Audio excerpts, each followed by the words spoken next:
Well, welcome everybody. Hey, would you join me in giving a shout out to everybody at all the other campuses so we can say hi and welcome to everybody and online, wherever you are. So we're starting our year not so much with resolutions and goals. What are we starting with? We're starting with habits, right? Habits, because you are what you repeatedly do. Yes? Yeah? So, show me your life. Show me your habits. I'll show you your life. I'll show you your future, right? That's the idea. And the fact is that we are too easily swept along by just a crazy, unholy, ungodly world that we live in. And so we're saying, man, we got to step back. What if we could start our year with a reset, right?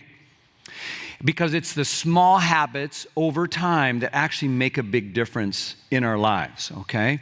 So what we're doing is we're looking at some of the, what I call healing habits from the very life of Jesus. And we began by talking about silence and solitude. Because there's so much noise and news in our world, we just got to find some time, don't we, to create some space where you can get alone and be quiet with God. Because that's how we get strong again and get ready to face whatever comes, right? And then we talked last week about forgiveness. How many thought last week was a pretty important week? Yeah, it was important because we're all carrying so much stuff that we've done or have others have done to us, and we're still carrying it all, right? And God has provided this beautiful means by which we can just be set free. And some of us made big steps to forgive someone last week, and some of us also did a really wonderful drive-through confession experience, and it was amazing and powerful, because as we are the kind of people then that are forgiven, we are better able to be forgivers, okay? Today we're going to talk about another habit, and this habit is, like the others, so curious to me because it's something Jesus modeled, and it's something he practiced, it's something he commanded, and it's something that when we do it, we love it, but we're hesitant and we're scared. Isn't that interesting how we tend to avoid everything that's good for us? And we need it so desperately because we have a big problem. Here's the problem. Our society and so many of our lives are becoming less warm and less connected, less kind, less patient, less inviting and less welcoming. We have rising depression and rising suicide. We have all kinds of mental health challenges we all know about. 54% of Americans say that nobody actually knows me well. Wow. The number of Americans to say that they have no close personal friends is up fourfold since 2020. Like, that's crazy. The number of Americans who rank themselves in the lowest possible category on the happiness scale is at 50%. Half of us are saying, are you happy? No, not me. I'm the opposite of that. Loneliness is epidemic, and more of us feel like we're on the outside looking in. We've become a sadder, meaner, more divided, disillusioned people, unhappy and as a general society. David Fitch put it this way: we're a mass of disconnected souls who do not take time or create space to be present with one another. And we feel it, don't we? We feel all this stuff. You feel it in your heart, you feel it in your homes, feel it in your marriage, feel it when you're kids, you feel it when you go out to eat and watch some family sitting around looking at their phones instead of each other. We feel it in the church as well. And wouldn't it be amazing if God had an answer for this? And he does. There's a habit that heals, because here's what it is. The habit we're going to talk about today actually is a reflection of God's gracious heart. It's a reflection of a God who opens his arms to us and welcomes you and me through faith into a family where it says, you matter. I notice you. I care about you. Your life matters. I know your story, and there's a place for you. And he sets up a table with your place and a little placard, and your name is on it. And if we could learn to receive that from a God like that, we could maybe better extend it to a world, and all these problems we just talked about might change. That's why it's called a healing habit. I'm going to challenge every one of us today to this habit, and it might surprise you when I tell you the name. Here it is: hospitality. Why don't you say that word with me? Hospitality.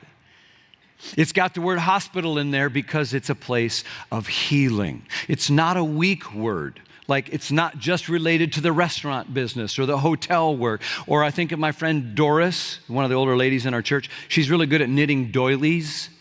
And she has lots of china in her house and having tea parties and whatever. Hospitality, biblically speaking, is so much broader and bigger than that. In fact, what I want to really sell you on is the biblical idea that comes down to this. I'll call it radical hospitality and uncommon welcome and kind of head-turning kindness, like the kind of behavior that so stands apart from what's normal in our world that it just people turn their head and go, who are these people? Because it's such an interesting and beautiful reflection of the heart of God. We talked about the problem that we have in our society, and so many people have closed doors, closed hearts, closed schedules.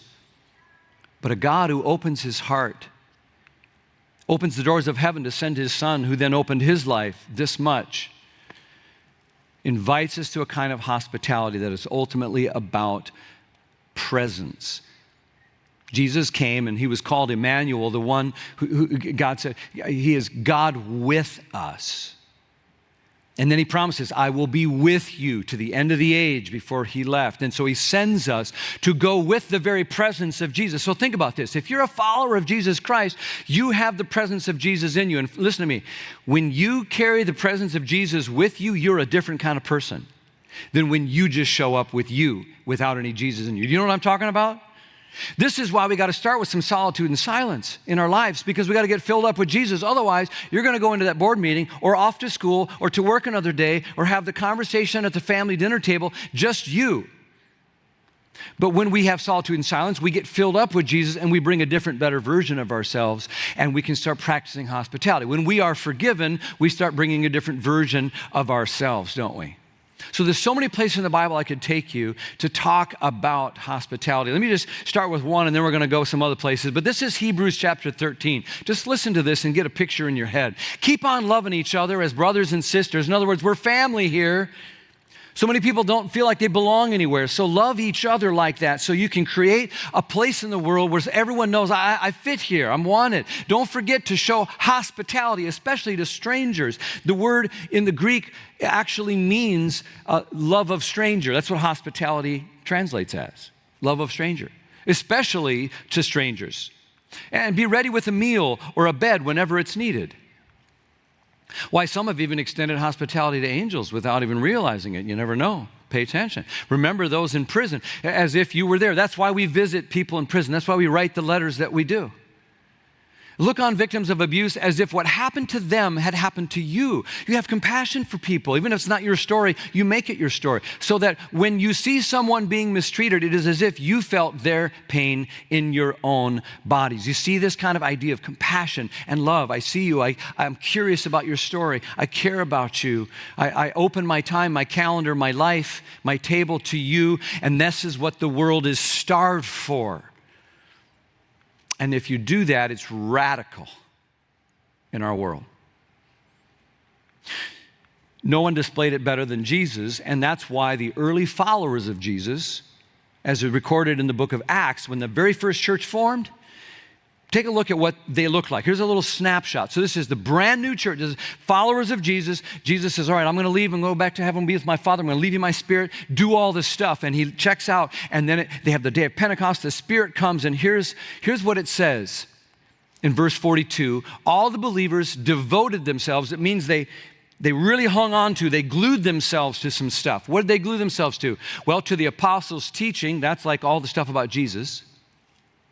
But also to fellowship, to being together with each other, and to the sharing in meals, including the Lord's Supper, and to prayer. It's really, really beautiful. Some of us aren't surprised to see that they committed themselves to like teaching of Jesus and all that, but we might be a little shocked to know they were just as glued to hanging out together and eating meals together. Look what happened, verse 44. It says, and all the believers met together in one place, and they shared everything they had. They even sold property and possessions and shared the money as anyone had need. Look at verse 46. Every day they worshiped together at the temple, and they met in homes to share the Lord's Supper, and with great joy and generosity, they shared their food with glad and humble hearts. And look at the result. What does it say in the next verse? All the while praising God and enjoying the goodwill of all the people. The community thought, well, this is pretty attractive and interesting. And that's why every day the Lord added to their fellowship those who were being saved. People were as hungry for good hospitality in those days as they are now. And that's why a church that practices radical hospitality, uncommon welcome, and head-turning kindness, not just collectively, but you and me in our homes, will be blessed and will grow. This is radical stuff. Very uncommon. People were turning their heads like, what's going on there?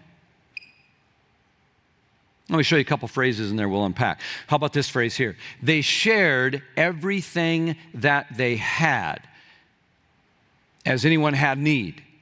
Possessions. That's crazy. Bob Goff, the name a lot of you know, we had him here some time ago. He had a good friend in Washington, D.C. who had a reputation for just like giving away things whenever he saw a need or if something came his way. He didn't hold on to it long. In fact, Bob commented one time to him, hey, that's a really nice watch you got on there. Immediately, he just took off his watch and he started to give it to him. And he says, and then there was this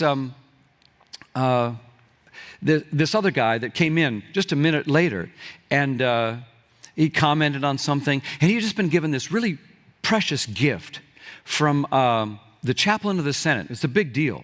This chaplain of the Senate said, hey, I want you to have this. I wore this. Actually, that was a watch too. He says, this is a watch that I wore every day I was a chaplain of the Senate. It's a really big deal. He says he gave it to him. And he says, oh, that's so nice. And he put it on. This generous friend put it on. 10 minutes later, another guy walks in. And he makes the comment, oh, nice watch.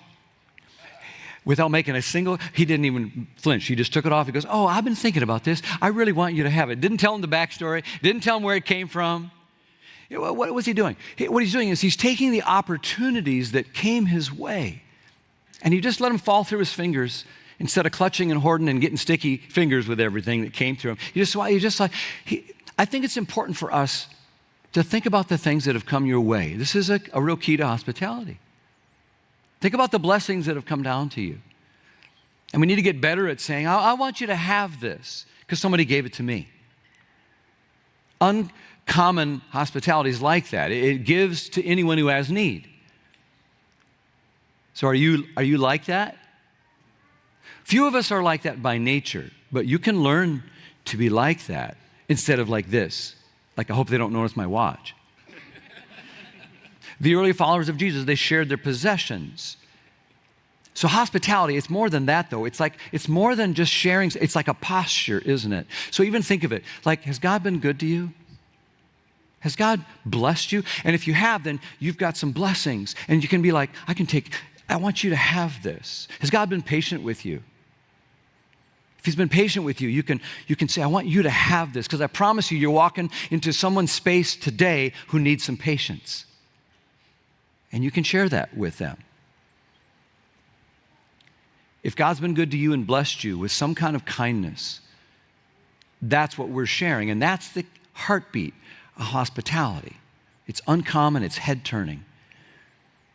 1 Peter 4 talks about hospitality in a beautiful way. Here's what it says. Love makes up for practically anything. Isn't that a beautiful statement? Covers a multitude of sins. Be quick to give a meal to the hungry, a bed to the homeless, and do it cheerfully. Be generous with the different things God gave you, passing them on and giving them around so that everyone can get in on it. If it's words that God has given you, well, let it be God's words that you share with others. If it's help that God's helped you in some way, let it be God's hearty help. That way, God's bright presence will be evident in everything through Jesus, and he'll get all the credit as the one mighty in everything. We're not hospitable, so people say, oh my, you're so amazing. We're doing it so God gets all this credit and glory. Isn't that beautiful? Now, I want to show you, I want to go back and tell you about one other thing from this Acts church. Did you notice where they hung out? I mean, this was the early church, but you know what? They never went to church. These are the first Christians. You know what? The first Christians never went to church. Am I confusing you yet? It's because they didn't have any church buildings. And they knew something that sometimes we forget. When you follow Jesus, you don't go to church. You are the church, which meant wherever they were, Jesus was in their midst. It was church. So sometimes they did it in temples, and sometimes they did it around tables. Acts 2:46, remember it says, every day they worshiped together. How often were they together? A lot. That's how you form a habit. And they met in homes also to share the Lord's Supper. So they didn't just have communion, when they ate a meal, they said, this was communion. And with great joy and generosity, they shared their food with glad and humble hearts. So you see, they're at the temple in the big gathering, and they're also in the homes in the little gatherings, just like we do today. It's important.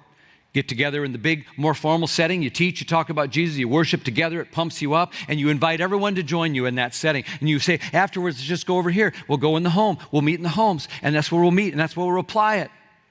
And this is just a beautiful idea. Just take a look at this so you can really let this sink in.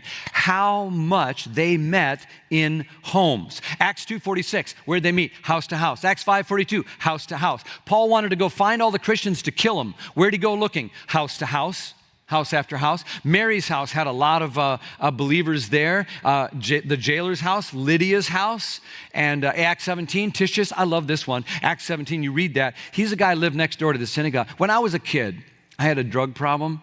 My parents drugged me to church every single week, like multiple times. Wednesday night, we always went. Sunday night church. We had Sunday night church. And sometimes after Sunday night church, I was, maybe tonight will be the night. And once in a while what would happen, we'd invite a bunch of people over to the house after Sunday night church. Some families from the church, and sometimes some people that didn't even go to our church, we just invite them over. Mom would make those Reuben sandwiches. They smelled so good. She never made them except Sunday night when we had people over. And they were wrapped in tin foil, and the adults would laugh, and whatever the adults do upstairs, and the kids would go downstairs.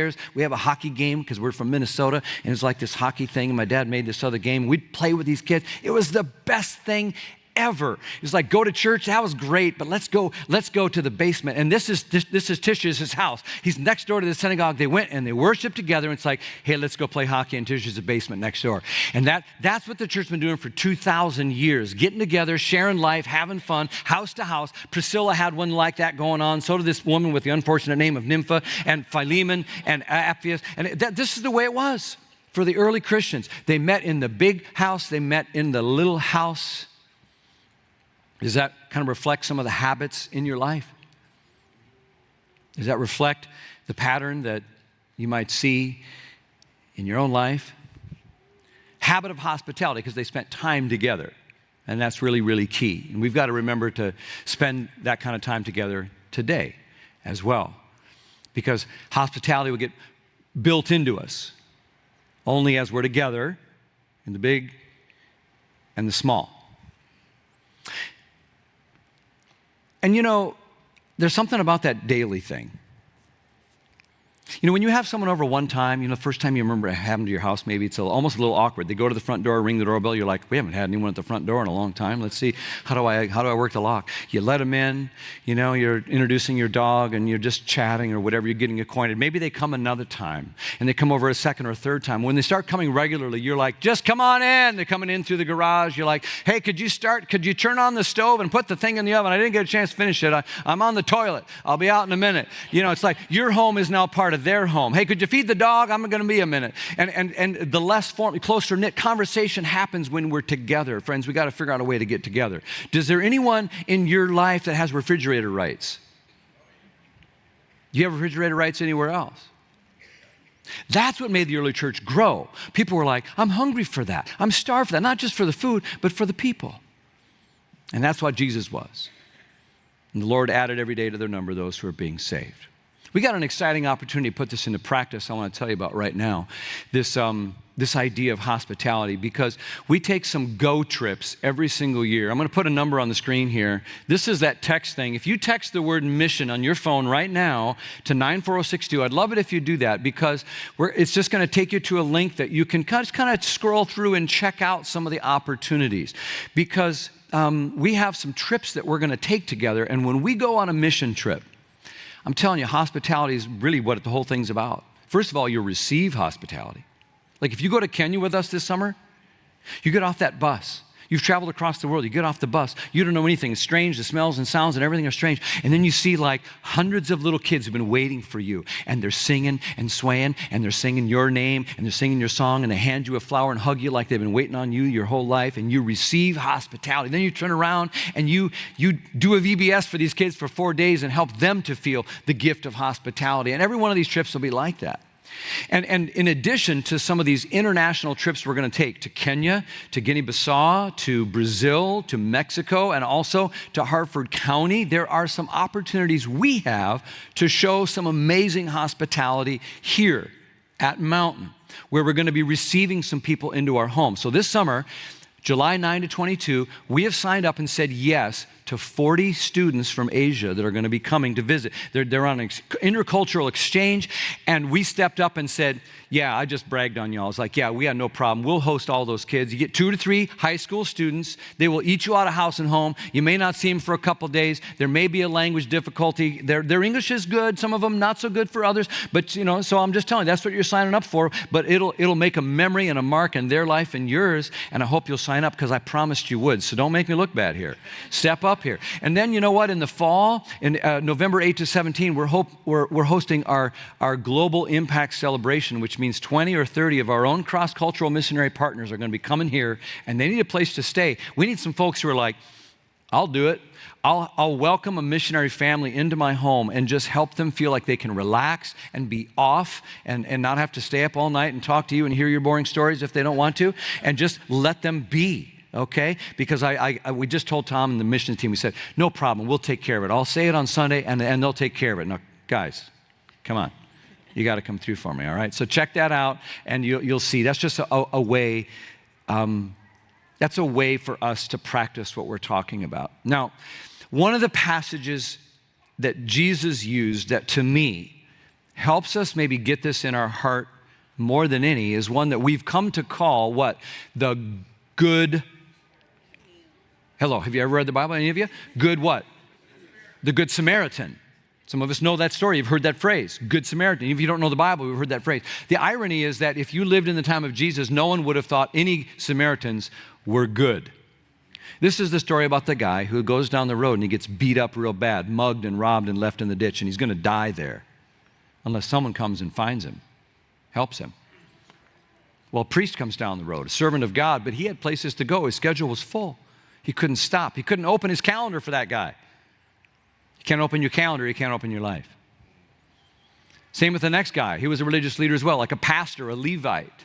But I like to think maybe he just couldn't open his mind, because I think he might have thought, well, that guy, he probably had it coming. He shouldn't have been out here by himself in the first place, all by himself. What's he doing down here? And if I give him $1, he'll probably just waste it on booze anyway.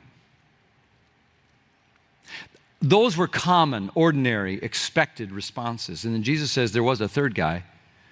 And then he says, and it was a Samaritan. And when they heard that, they all would have gone, ew.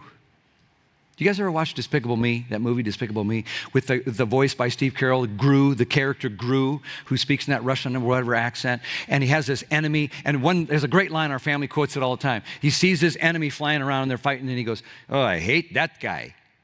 Does anybody know that line? I hate that guy.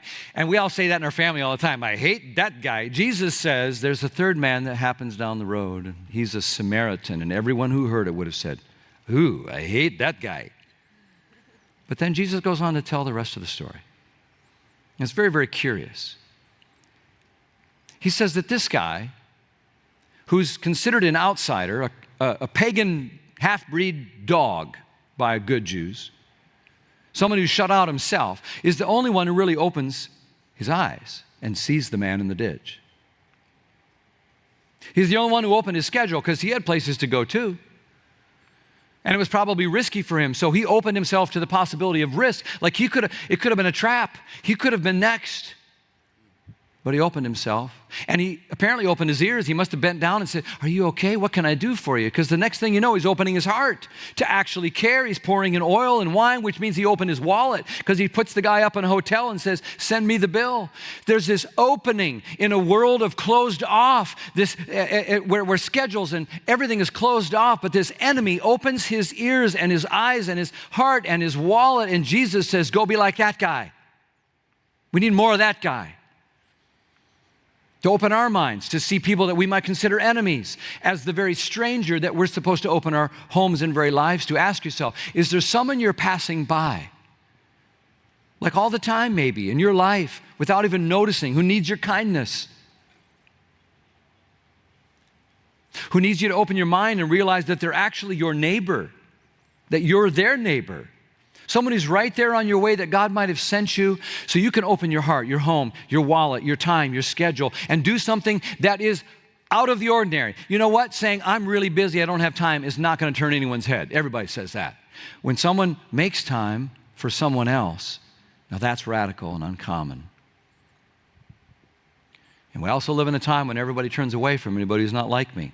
If I think you might be of a different political bent or different way of thinking or a different ethnicity or a different way of, I don't want any part to do with you. And the world says just leave them alone. And Jesus says don't do that. You were stuck and I came to you.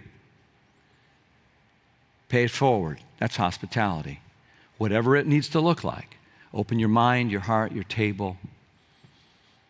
Your table circles us back to Acts. Let me take you back there because remember we're studying the early Christians and say, how can we learn from them? I don't know if you noticed, like one of the main things they did when they were together every day. Did you notice one of the main things they do? Yeah, they prayed a little. They talked about Jesus a lot. What else did they do that they did all the time? Look at verse 46. Here's what it says. They shared their food with glad and humble hearts. Did you know how often eating comes up? Some of you are like, wait a second, are you saying eating could be a spiritual discipline? Could be my habit I could commit to for this year? Yeah. Eating can be a healing habit, pretty much. Some of you are like, well, I'm finally on board. There's a lot of emphasis today on being really careful and smart about what we eat, and that's all very, very good. You are what you eat, garbage in, garbage out, right? Watch what you eat. And the thought here from Scripture, I think, would be this. Not just to watch what you eat, but to watch who you eat with. And why? And how often? Because it's not about what's on the table all the time. It's about who's around the table that matters. And when you look at Jesus' life, that's one thing you notice is that he took meals so seriously. Like it seemed like every time he sat down, he was doing ministry around it. Every ministry he has is like over a meal. And he's so intentional. And in the way that he broke bread with someone. Do you know what I mean when I say break bread? That's different than grabbing a bite. It's different than ramming calories down our throat, isn't it? The difference between staving our hunger and breaking bread is that now when we break bread, we're saying, let's you and me spend some time together over food. We're savoring not just the taste of the food in our mouths, but our time with each other. This is what Jesus did with sinners. He got in trouble because he eats with sinners. And today in our rush around world, this kind of radical hospitality would be head-turning if we could do more than grab a bite, but maybe break bread a little more often. When we sit down over food, friendships deepen, right? We listen and we learn and we grow and we laugh. Jesus was awesome at this. That's why he ministered around the table. So I wonder, could we learn to see our meals, some of our meals, as less like the American grab it and gobble it and more like the personal, purposeful, almost sacred, beautiful, simple way to be a blessing to someone as we just intentionally, like once in a while, let's break bread together. What if we learn to see our meals more than feeding our bodies, but feeding souls? This is why when our elder team meets, as we did Tuesday night, we don't just have a business meeting. We have once a month, we just get together and all we do is eat food together and pray, listen to each other's stories, encourage each other in the faith. We study some together. So we grabbed some food from Looney's and went to someone's office. We sat down and we broke bread together because we know when we have to sit down and now get to something really serious, we're not just a board sitting around a boardroom table. We're family sitting around a dinner table. And that's a whole lot different way to lead a church. And it's the same with every other group you can think of.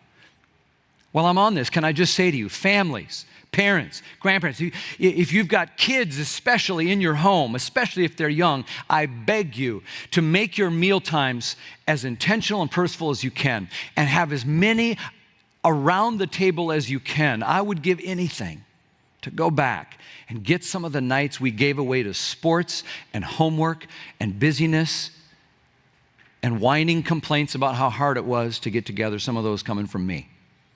I would make it a priority, and I hope you do too. I'm begging you. Make it a ritual. Pray together. Bring God into the meal. Have a short devotion, and then ask some questions. Not just, how was your day? Be imaginative, folks. Did anyone hurt your feelings today? What was the coolest moment? Did you laugh today? What were you least grateful for today? What was something special we should do Saturday? What do you think of Pastor Ben's new shoes? Doesn't matter what you talk about. Just bring it up. Just get going. And put the doggone phones away, will you? Can I get an amen? No phones at the table. Model what it looks like in a world where we're constantly flitting and paying attention to people who aren't in the room, to be present with those who are. To just model the withness of God and the presence of Jesus. Make it memorable, make it fun. Sometimes I know there's drama. It's like pulling teeth. There's crying, there's whining, but there's laughter too. It's family. At our family, we had to have a toot tree because the kids always seem to get gassed at the dinner table. And Carla says, you know what? We're not going to toot at the dinner table. You got to go out into the other room and toot by the toot tree. And for some reason, everyone always had a lot of gas, and everyone makes multiple trips out to the toot tree. And somehow I have the feeling this is the only thing from the sermon some of you are going to remember. But the point was, we made memories and laughter, and we forged our family into friends around food. I hope you do the same, and get a toot tree if you have to do it. All right? I'd give anything to take it all back. What could you do to plan some meals intentionally, not just for your own family, but also to welcome in some others? Okay? You don't have to be Martha Stewart or a good cook to do it. Sharing a meal is sharing life together. It's not having good dinnerware or cookware or, it's about how God treated us, and we're just going to simply extend that to others as well. Are you thinking of someone that you could share a meal with?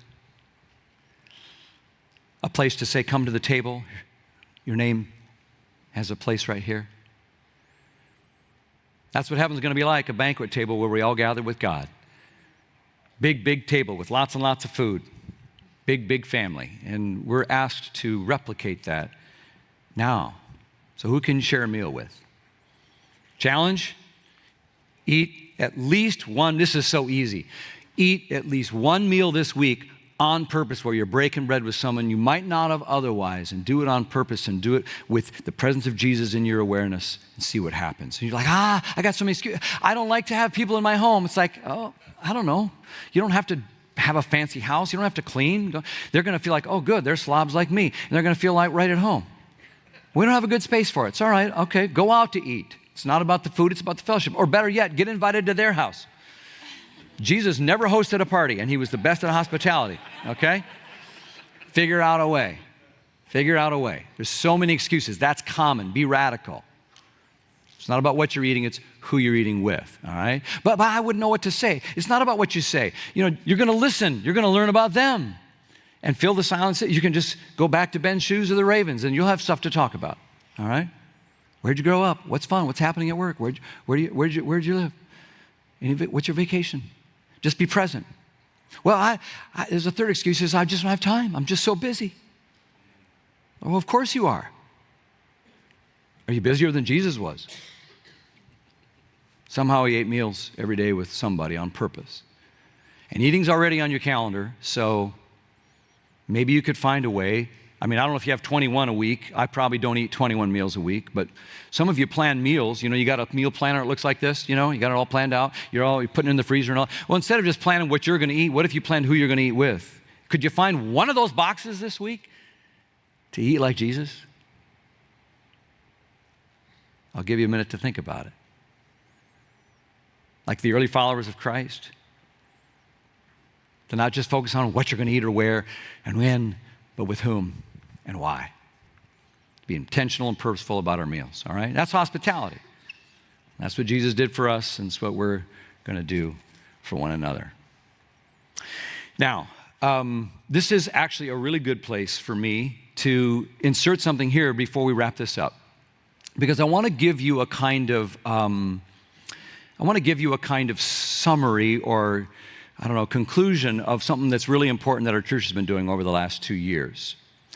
Most of you are aware, I'm sure, if you've been around at all, that we have just completed a 2-year period that we've called Unstoppable Good. And the only way to say it is it's been absolutely unbelievable. It's been huge and historic and humbling. God has blessed our church with so much impact.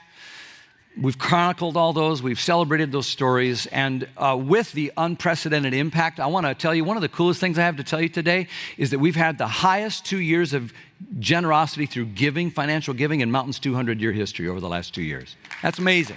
Awesome. It's fun to share that, to say thank you, God, and to say thank you to all who participated in that kind of generosity so we can feel gratitude together and just be glad. I also want to tell you that as much as we also want to celebrate, you wouldn't be surprised to hear me say, while it was a culmination of this thing we called Unstoppable Good, Unstoppable Good wasn't a thing, it's who we are. And I want to just say, hey, God is still on the move and doing so much at Mountain, and continuing our faithfulness and our generosity is so, so important because of what's ahead. We've got all this momentum, all these new people coming and looking for Christ here at this church. And so as we look to 2025, I just want to encourage y'all, keep it up, step it up, join in if you haven't yet, because it's a great generosity journey that is making such a difference in the world. And as we look ahead, I need to tell you a couple of things as well. The commitments that were made for the 2-year period and what came in were different. And what came in left a significant gap. And so what that means is we've got to be careful and wise, as we always are, about our managing of our resources, because we've got ministry that wants to move ahead, but we're not going to get over our skis. And we have Parkville coming. Parkville is our next campus. We want to start doing some demolition and some launching of some projects there that will start getting that building under construction. But the fact is, we've got a gap between where we thought we would be and where we actually are. So this is just your preacher saying what I think you'd want to know if you're a part of this church. And that is that now is not a time to say, we're done, let's let up and stop. God's on the move. Stuff is happening. We don't want to delay anything. We don't want to set anything off. We will if we need to, but I just want to let you know now's the time to be as generous as you have been, because God's got so much coming down the pike for Mountain. And all of it, to me, feels like a way of extending the same hospitality that Jesus has given to us. So that's the really good and exciting news. We've celebrated 2 years of amazing stuff, and there's more coming, and it's a time to just keep pressing forward and doing what Jesus has done for us by giving himself. So, hospitality. Can you work that into a lifelong habit, do you think? Like the Samaritan, can you find a way to open your eyes and your ears? Like to really see someone you might be passing by, to really hear and listen, to validate, to be curious about someone, because for many people, listening is loving. Could you find a way to open your time and your table, to find some margin and create some space to respond to those you might be passing by? And open your table to share at least one meal this week in a way like Jesus would. And to open your heart and your home. Your heart, because that's where your compassion comes out of. That's where your care for the stranger comes from. And your home, because that's what God gave you. And you can share it with someone else. So whether it's your apartment, your dorm room, your front yard, your patio, the end of your driveway, a community room, a community center, where you live, your garden, for the purpose of making strangers into neighbors, and neighbors into friends, and friends into the family.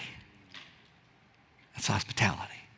And the Lord added to the number daily, because they were turning heads with uncommon welcome and radical hospitality. Make your home a haven and a hospital for someone who needs that kind of safe place. It might look like what? I don't know. It might look like you kneeling before a child to talk to them at their level and listen to them. It might mean introducing someone to someone else so they have another friend. It might mean walking across the commons on your way out of church today just to say hello to someone. It might mean making a casserole and dropping it off, or a gift card, or it might mean dropping off a McDonald's gift card to someone with a knee replacement this week.